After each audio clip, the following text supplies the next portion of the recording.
नमस्कार, स्वागत है आपका ईटी नाउ स्वदेश पर। मैं हूं आपके साथ पूजा त्रिपाठी और आप देख रहे हैं मिड कैप मसाला। और इस शो में हम फोकस करेंगे मिड कैप स्टॉक्स पर, कहां पर एक्शन नजर आ रहा है इस पर एक एक करके नजर डालेंगे और साथ ही वहां रणनीति क्या होनी चाहिए ये भी हम आगे बात करेंगे। और इसी के साथ ही साथ आपको शो के दौरान भी देंगे कुछ बेहतरीन ट्रेडिंग आइडियाज। शो की शुरुआत करते हैं सबसे पहले बाजार के साथ। और मार्केट में आज हम देख रहे हैं कि अच्छे ग्लोबल संकेतों के चलते बाजार में खरीदारी है। हालांकि एक रेंज में ही बाजार कारोबार कर रहा है। 25,000 के पार निकला था, थोड़ा नीचे आया है, ऊपरी स्तरों से थोड़ा करेक्शन देखने को मिला है, लेकिन एक रेंज में ही हम देख रहे हैं कि कारोबार होता हुआ दिखाई दे रहा है। ज्यादा कुछ एक्शन फिलहाल नजर नहीं आ रहा है मार्केट में। और बैंक निफ्टी की भी चाल कुछ ऐसी ही है। अगर बैंक निफ्टी की बात करें तो करीब 128 अंक ऊपर एक सपाट ट्रेडिंग यहाँ पर बैंक निफ्टी में भी देखने को मिल रही है। लेकिन वहीं दूसरी तरफ मिड कैप और स्मॉल कैप शेयरों में काफ़ी अच्छा एक्शन है। और आज भी हमने देखा कि मिड कैप जो इंडेक्स था वहाँ पे रिकॉर्ड लेवल्स देखने को मिले। चढ़ने वाले शेयरों की बात करें तो श्रीराम फाइनेंस मजबूत है, आज भी करीब 3% ऊपर। और टू व्हीलर जो ऑटो कंपनियां हैं वहां पर अच्छी तेजी हम देख रहे हैं। हीरो मोटोकॉर्प, बजाज ऑटो, वहां पर तेजी है। एमएनए भी ऊपर है आज। विप्रो, हिंडाल्को में भी अच्छी तेजी आज देखने को मिल रही है। गिरने वाले शेयरों में टाटा मोटर्स आज दूसरा दिन जब शेयर में गिरावट है और ये आज भी निफ्टी का टॉप लूजर है। नेस्ले में गिरावट है। टीसीएस, आईटीसी, आईसीआईसीआई बैंक यहाँ पर करीब आधे % की मजबूती देखने को मिल रही है। मार्केट ब्रेथ फिलहाल पॉजिटिव। एनएससी में 1500 स्टॉक्स हरे निशान में कारोबार कर रहे हैं। और अगर वायदा बाजार में एडवांस डिक्लाइन एक बार आपके सामने रखेंगे तो वहाँ पर भी जो मार्केट ब्रेथ है, रेशियो जो है वो पॉजिटिव ही है। ज़्यादातर स्टॉक्स इस वक्त हरे निशान में ही कारोबार कर रहे हैं। वायदा बाजार में भी देखें तो ये देखिए, वायदा बाजार में 147 स्टॉक्स ऐसे हैं जो कि इस वक्त हरे निशान में ट्रेड कर रहे हैं। तो ये इस वक्त का बाजार का सेटअप ठीक ठाक ही है। हालांकि बैंक निफ्टी और निफ्टी में ऊपर की तरफ ज़्यादा कुछ स्ट्रेंथ इस वक्त नज़र नहीं आ रही है। कल भी इसी तरह का कारोबार हमें देखने को मिला। अब सेकेंड हाफ में देखना होगा कि किस तरह का मोमेंटम रहता है, क्योंकि आज की क्लोजिंग, जैसा कि हम सुबह भी हाईलाइट कर रहे थे कि क्लोजिंग काफ़ी इंपॉर्टेंट होगी। और अच्छी क्लोजिंग अगर मिलती है तब भी फिर बाजार में यहाँ पर एक फ्रेश तेजी देखने को मिल सकती है। लेकिन चलिए मार्केट पर एक बार रणनीति भी देख लेते हैं। लेकिन उसके पहले आपके सामने रखेंगे वो स्टॉक्स मिड कैप स्पेस में जहां पर कि सबसे ज़्यादा एक्शन है। और 3 विंडो के जरिए आपके सामने एक एक करके उन शेयर्स के बारे में बात करेंगे। होनासा कंज्यूमर, ब्लॉक डील से शेयर पर दबाव है। आज करीब 1.5 करोड़ शेयर्स के कई सारे सौदे हुए, जिसके चलते स्टॉक में कमजोरी। नजारा टेक, नए निवेश के ऐलान से आज शेयर भागा। स्टैंड में करीब 16% हिस्सा खरीदेगी कंपनी, जिसके चलते आज यहां पर एक्शन है। और एनबीसीसी का स्टॉक भी आज ऊपर है। एमटीएनएल के साथ कंपनी ने करार किया। 1600 करोड़ का ये एमओयू हुआ है, जिसके चलते आज एनबीसीसी भी ऊपर है। आगे कुछ और भी स्टॉक्स पर चर्चा करेंगे, लेकिन चलिए अब मेहमान को शामिल करते हैं अपने साथ। हमारे साथ वेलगियर ब्रोकिंग से अजीत मिश्रा जी जुड़ चुके हैं और सबसे पहले उनसे जान लेते हैं अगले 3 घंटे के ट्रेड।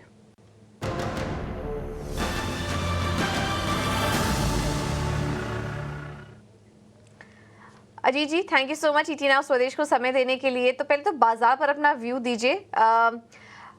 शुरुआत तो अच्छी हुई थी, लेकिन वो जो मजबूती है वो होल्ड नहीं कर पा रहा है बाजार। हम सेकेंड हाफ में थोड़ा मोमेंटम एक्सपेक्ट कर रहे थे, लेकिन वो मिसिंग है। और आज की क्लोजिंग भी सुबह से एक्सपर्ट हाईलाइट कर रहे हैं कि काफ़ी इंपॉर्टेंट हो जाती है। क्या व्यू बन रहा है आपका ओवरऑल इस वक्त बाजार पर, और कौन से लेवल्स वॉच करेंगे अगर क्लोजिंग बेसिस पर बात करें तो? अगर आपने पूजा देखिए, मार्केट में कहीं ना कहीं एक टसल चल रहा है। और टसल ये है कि 24,900 को आप होल्ड करेंगे कि नहीं। 24,900 क्यों इम्पोर्टेंट है? बिकॉज यहाँ पे आपका 20 EMA प्लेस्ड है। ये शॉर्ट टर्म ट्रेंड दिखाता है। और हाल फिलहाल में हमने देखा कि जब यूएस मार्केट में गिरावट आई तो उसी का प्रेशर हमने अपनी मार्केट्स में भी देखा और इंडेक्स ने स्लिप किया उसके नीचे। बट दोबारा से आप रिक्लेम करके अब उसी लेवल के पास ही आप स्ट्रगल कर रहे हैं। तो अच्छी चीज ये है कि आप पॉजिटिव साइड पे मींस उसके ऊपर आप सस्टेन करते हुए ये स्ट्रगल चल रही है। तो कंसोलिडेशन में पॉजिटिव बायस है। सेक्टर स्पेसिफिक, स्टॉक स्पेसिफिक आपको अभी भी अच्छी बाइंग अपॉर्चुनिटी मिल रही है।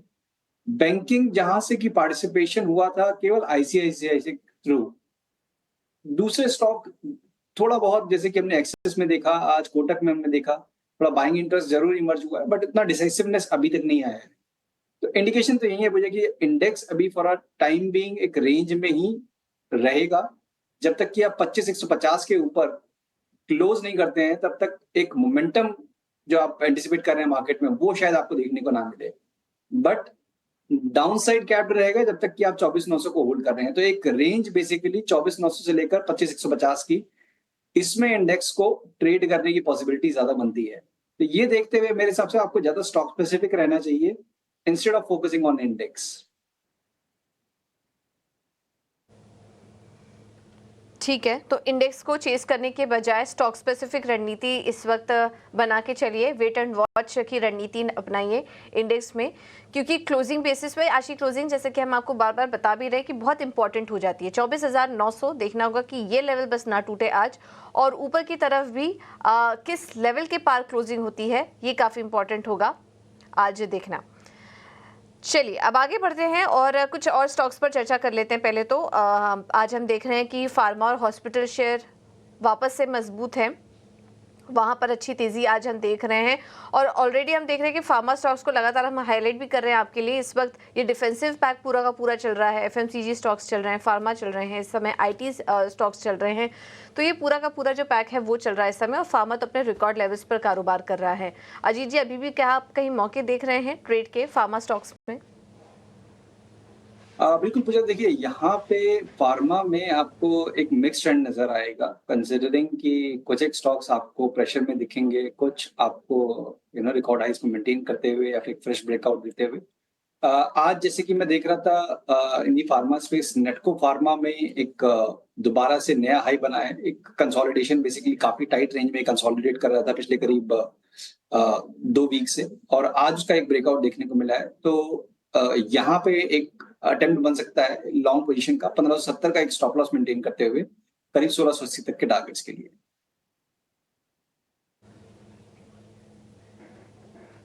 ओके, नैटको फार्मा अच्छा लग रहा है, बिल्कुल काफ़ी अच्छी बाइंग भी यहाँ पर नज़र आ रही है, दिन के ऊपरी स्तर पर है, तो यहाँ पर एक ट्रेड लिया जा सकता है।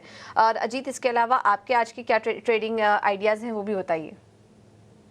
बिल्कुल, तो देखिए पहला ट्रेडिंग आइडिया मेरा होगा जुबिलेंट फूड का, कि स्टॉक में एक स्ट्रॉन्ग रिकवरी देखने के बाद अब क्या एक चीज देखने को मिल रही है कि अ, हर एक फेज में एक थोड़ा सा कंसोलिडेशन, एक पॉज और उसके बाद ट्रेंड रिजम्पशन। तो इसी तरीके का कंसोलिडेशन अभी हम देख रहे हैं एंड होते हुए स्टॉक में, और एंटिसिपेशन ये है कि ये मोमेंटम, ये रिकवरी और एक्सटेंड होगी, कंटिन्यू होगी। करीब 692 तक के लेवल्स इसमें एंटिसिपेटेड हैं कि आपको देखने को मिल सकते हैं। तो 655 के स्टॉप लॉस के साथ जुबिलेंट फूड को आप लॉन्ग करें। दूसरा स्टॉक जो हमको पसंद है वो है हेवेल्स का। तो हेवेल्स में देखिए एक ऑलमोस्ट करीब 3 महीने का कंसोलिडेशन था, जो कि अभी हाल फिलहाल में एंड हुआ है। स्टॉक ने अपने रिकॉर्ड हाइस को भी रिक्लेम कर लिया है। तो सारे इंडिकेशन पॉजिटिव हैं कि ये मोमेंटम कंटिन्यू रहेगा। स्टॉक करीब 1980 के पास अभी ट्रेड कर रहा है। यहाँ पे 1920 के स्टॉप लॉस के साथ करीब 2050 तक के पोजीशन टारगेट्स के लिए आप उसको लॉन्ग कर सकते हैं।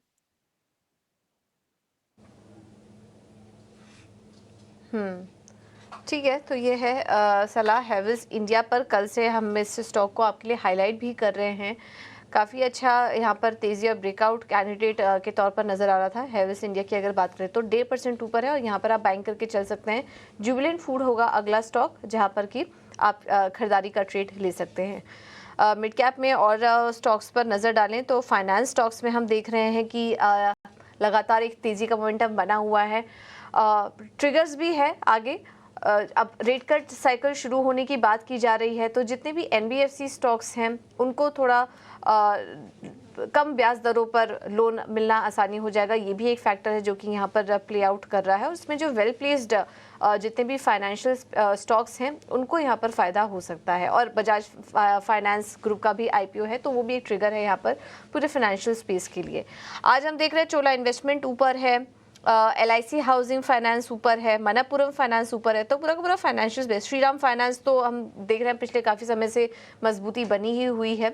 तो ये कुछ स्टॉक्स हैं जहां पर कि बज़ अब नज़र आ रहा है। आपका क्या नज़रिया बन रहा है अजीत जी ये इस पूरे स्पेस पर, और कौन से स्टॉक्स, कौन सा सेगमेंट अच्छा लग रहा है एंट्री लेने के लिए?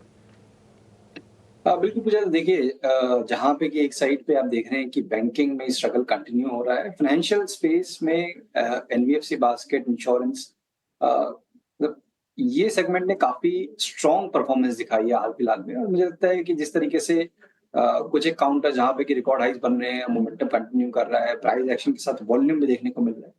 तो डेफिनिटली ये मोमेंटम कैरी हो सकता है आने वाले टाइम में। यहाँ पर फ्रेश ट्रैक्शन के लिए कैन फिन होम्स मुझे लगता है कि एक अच्छा कैंडिडेट हो सकता है। स्टॉक करीब-करीब 2.5-3 महीने का कंसोलिडेशन देख चुका है। एक रेंज ब्रेकआउट के लिए ऑलमोस्ट ये तैयार है। अभी हाल-फिलहाल में इसने अपनी शॉर्ट टर्म एवरेजेस के ऊपर एक बेस भी फॉर्म किया है। तो आपके पास एक सपोर्ट भी है एज़ अ स्टॉप लॉस। तो 870 के स्टॉप लॉस के साथ कैन फिन होम्स जो कि करीब 894 के पास अभी ट्रेड कर रहा है, इसको आप लॉन्ग कर सकते हैं करीब 760 तक के टारगेट्स के लिए। सॉरी 960 तक के टारगेट्स के लिए। कैनफिन बिल्कुल 960 के टारगेट्स के लिए कैनफिन होम्स पर आप नजर रख सकते हैं। तो देखिए हाउसिंग फाइनेंस कंपनियां चल रही हैं, जो ऑटो फाइनेंसिंग कंपनियां हैं वो चल रही है, तो ये कहीं ना कहीं एक इंडिकेशन अब दे रहा है कि जल्द ही ब्याज दरों में कटौती अब यहाँ पर शुरू होगी दिखना, और उसका इम्पैक्ट अब धीरे धीरे नज़र आएगा। क्रेडिट ग्रोथ बढ़ेगी, और जब अगर क्रेडिट ग्रोथ आएगी फिर से वापस से मार्केट में, तो इन कंपनियों को यहाँ पर फ़ायदा होगा। तो ये एक ट्रेंड है जो इस वक्त कहीं ना कहीं प्ले आउट कर रहा है तमाम फाइनेंशियल कंपनियों के लिए। चलिए अब आगे बढ़ते हैं, और इस बीच मिड कैप में खबरों के दम पर एक्शन कहाँ है ये बताने के लिए जिन्हें नागर हमारे साथ जुड़ चुके हैं। जिन्हें बताइए। जी, तो खबरों के दम पे पहला जो स्टॉक फोकस में रहेगा वो कल्पातरू प्रोजेक्ट्स। कंपनी को करीब 2770 करोड़ का ऑर्डर मिला, और ये ऑर्डर जो है 3 सेगमेंट्स में मिला है। पहला सेगमेंट रहेगा ट्रांसमिशन एंड डिस्ट्रीब्यूशन, दूसरा सेगमेंट है ईपीसी प्रोजेक्ट जो कि एक एयरपोर्ट एक्सटेंशन प्रोजेक्ट के लिए है, और तीसरा सेगमेंट रहेगा एक रेसिडेंशियल बिल्डिंग जहाँ पे design and building project work company को मिला है। दूसरा स्टॉक जो फोकस में रहेगा वो होगा ग्रैन्युअल्स। तो सोर्सेज की माने तो यूएस एफडीए से कंपनी को फॉर्म 483 मिला है 6 ऑब्जर्वेशंस के साथ, और इसमें से अगर की ऑब्जर्वेशन अगर हम नोट करें तो उसमें ये निकल कर आ रहा है कि कंपनी क्वालिटी कंट्रोल मेजर्स नहीं कर रही थी, जो कि रिटर्न एंड सेगमेंट जो कि रिटर्न में था उसको रिस्पॉन्सिवली नहीं फॉलो कर रही थी, और ये एक मेजर फोकस रहेगा। और अगर हम स्टॉक को भी देखें तो करीब 11% का फॉल हमें देखने नज़र आ रहा है। इसी के साथ अगर हम दूसरे मिड कैप गेनर्स की तरफ नज़र डालें तो हमें स्टॉक्स नज़र आएंगे जैसे कि Max Health, Auropharma, LIC housing finance, Kalyan Jewellers, L&T finance जैसे। और वहीं अगर मिड कैप लूजर्स की तरफ अब अगर नज़र डालें तो हमें स्टॉक्स नज़र आएंगे SJVN, RVNL, नाइका, BSE और ऑयल इंडिया जैसे स्टॉक्स।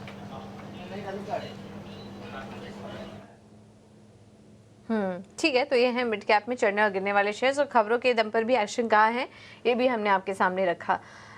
थैंक्स जिन्हें आपका ये पूरा अपडेट देने के लिए। करते हैं हमारे अगले सेगमेंट का, ऑप्शंस के चैंपियन।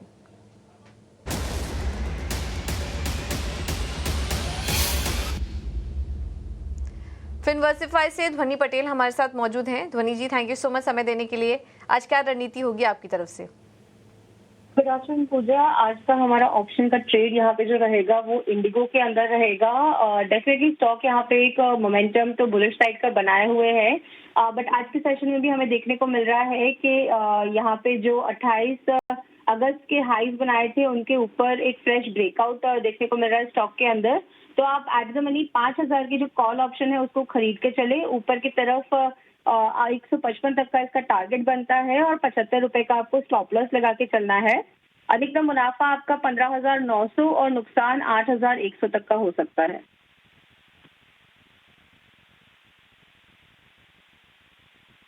ओके, तो इंडिगो हम आपको आज सुबह हाईलाइट भी कर रहे थे। इंडिगो जब हमने कवर किया था, एक्सपर्ट ने कहा भी था कि आज 5000 के लेवल्स आ सकते हैं, शायद देखने को मिला, और अपने दिन के अपने ऑल टाइम हाई पर इंडिगो इस पर कारोबार कर रहा है। इसमें आप ऑप्शन के जरिए ट्रेड करना चाहें तो 5000 की कॉल खरीदें, 102 के पास है इस वक्त। अधिकतम मुनाफा 15,900 तक का हो सकता है, ये एक हाईलाइट है इसमें। लेकिन ध्यान रखिए, अगर आप ऑप्शन में ट्रेड कर रहे हैं तो सेबी का एक रिस्क डिस्क्लोजर भी पढ़ लीजिए। उनका कहना है कि ऑप्शन में ट्रेड कर रहे हैं तो संभल के ट्रेड कीजिए, क्योंकि ज़्यादातर लोगों को इसमें नुकसान होता है। बहुत बहुत शुक्रिया ध्वनि आपका ये समय देने के लिए और ये रणनीति भी सुझाने के लिए। चलिए अब फटाफट से कुछ और भी स्टॉक्स पर राय ले लेते हैं। अजीत जी, सेंचुरी टेक्सटाइल्स पर राय दीजिए। आज दूसरा दिन है, स्टॉक में तेजी है, 3% ऊपर स्टॉक कारोबार कर रहा है इस वक्त। क्या सलाह होगी आपकी स्टॉक पर? पूजा देखिए, एक वन साइडेड मूव देख रहे हैं हम स्टॉक में। मैं ये देख पा रहा हूँ सिंस मार्च 2023, तो आपको तब से लेकर अभी तक केवल 3 महीने ऐसा हुआ है कि जहाँ पे स्टॉक ने नेगेटिव क्लोज किया है। और वहां पे स्टॉक प्राइसेस से आपके 600 के और अब ये करीब 2700 तक के पास पहुंच चुका है। बीच बीच में कंसोलिडेशन के बाद ब्रेकआउट ट्रेंड बहुत स्ट्रांगली मेंटेन कर रहा है। प्राइस एक्शन जो ब्रेकआउट आता है उसके साथ वॉल्यूम्स भी आते हैं, तो आज भी वही देखने को मिला है अभी हाल फिलहाल में। इस वीक ऑलरेडी करीब 11% ऊपर है, तो मैं कहूंगा थोड़ा एग्रेसिव बाइंग ना करें, एक्यूमुलेट करने की कोशिश करें। तो जैसे 2690 के पास ट्रेड कर रहा है, थोड़ा बहुत यहाँ पे बाइंग करें और एक डिप का वेट करें, करीब 2630-20 के अराउंड पे एक डिप मिलता है, वहां पे इसको और ऐड करें और पूरी पोजीशन के लिए करीब 2490 का स्टॉप लॉस मेंटेन करें। स्टॉक क्योंकि रिकॉर्ड हाई पे है तो अनचार्टेड टेरिटरी है, ऊपर आपका खुला हुआ है आसमान, तो यहाँ पे रिस्क रिवॉर्ड के पॉइंट ऑफ व्यू से अगर हम बात करेंगे तो करीब करीब 3200 तक के टारगेट्स आप इसमें मेंटेन कर सकते हैं।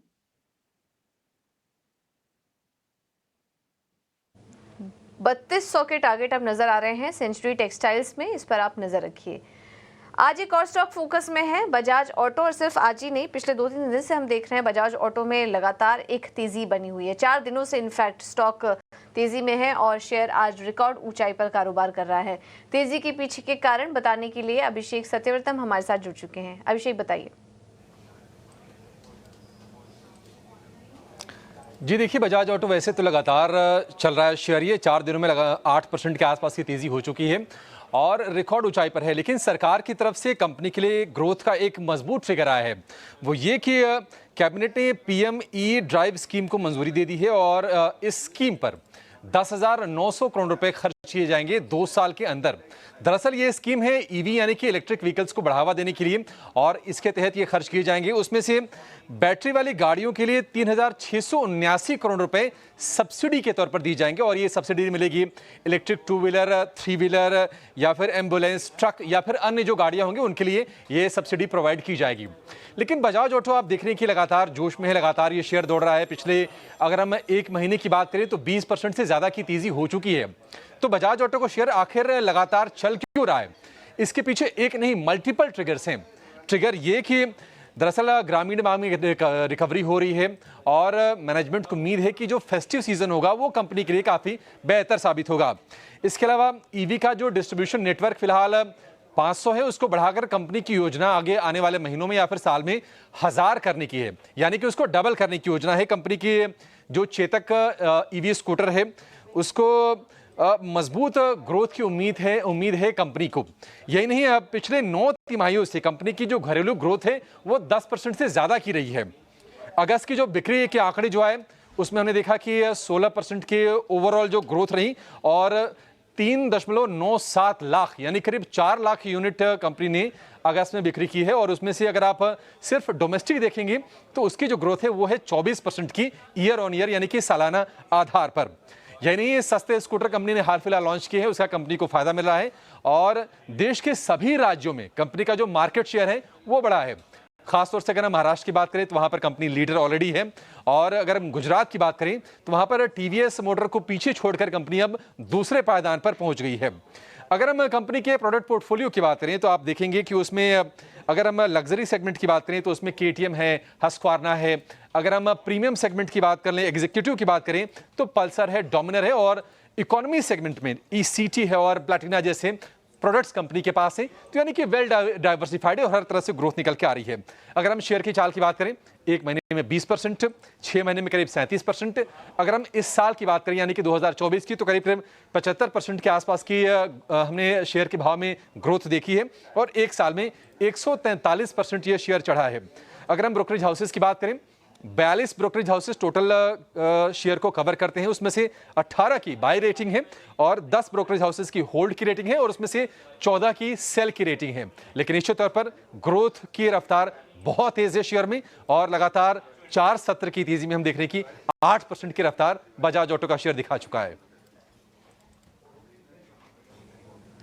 बिल्कुल, बहुत बहुत शुक्रिया अभिषेक आपका ये पूरा एनालिसिस करने के लिए। तो बजाज ऑटो का शेयर तेजी में और इसके पीछे की वजह अभी आपको अभिषेक बता रहे थे। इस बीच मिड कैप के महारथी शेयर भी समझ लेते हैं। हमारे साथ एंजल वन से अमरदेव सिंह जी मौजूद हैं। अमरदेव जी, थैंक यू सो मच समय देने के लिए। समय की थोड़ी कमी है, क्विकली बताइए आपके तरफ से मिड कैप का महारथी स्टॉक आज का। मेरी तरफ से मिड कैप का जो महारथी स्टॉक है वो पीरामल फार्मा है। पीरामल फार्मा जो है वो फार्मास्यूटिकल्स में they are making a very big presence और जो यूएस में अभी जो बायोसिक्योर एक्ट जो पास हो रहा है, तो उसका एक पॉजिटिव इफेक्ट जो है इंडियन फार्मास्यूटिकल कंपनीज को डेफिनेटली मिलेगा। तो पीरामल फार्मा को 1 से 2 साल के लिए लॉन्ग टर्म पर्सपेक्टिव से बाइंग कर सकते हैं। करंट लेवल्स पे करीब 285-300 लेवल्स का टारगेट एक देख सकते हैं और स्टॉप लॉस 193 का रख के इसमें पोजीशन ले सकते हैं। और ये स्टॉक जो है ओवरऑल इसने अभी एक्सपेंशन प्लान्स भी किए हैं, तो और ये 4th लार्जेस्ट मैन्युफैक्चरर है एनेस्थेटिक्स का, और इसके जो प्लांट्स हैं वो नॉर्थ अमेरिका में भी है, यूरोप में भी है। बिल्कुल अमरदेव जी बिल्कुल बहुत बहुत शुक्रिया। आपका समय की थोड़ी कमी है इसलिए आपको ये इंटरप्ट करना होगा, लेकिन बेहतरीन रणनीति आपकी तरफ से पीरामल फार्मा पर। चलिए फिलहाल दोनों ही एक्सपर्ट से विदा लेंगे हम। अजीत जी आपका भी बहुत बहुत धन्यवाद और अमरदेव जी आपका भी बहुत बहुत धन्यवाद आज अपना कीमती समय हमें देने के लिए।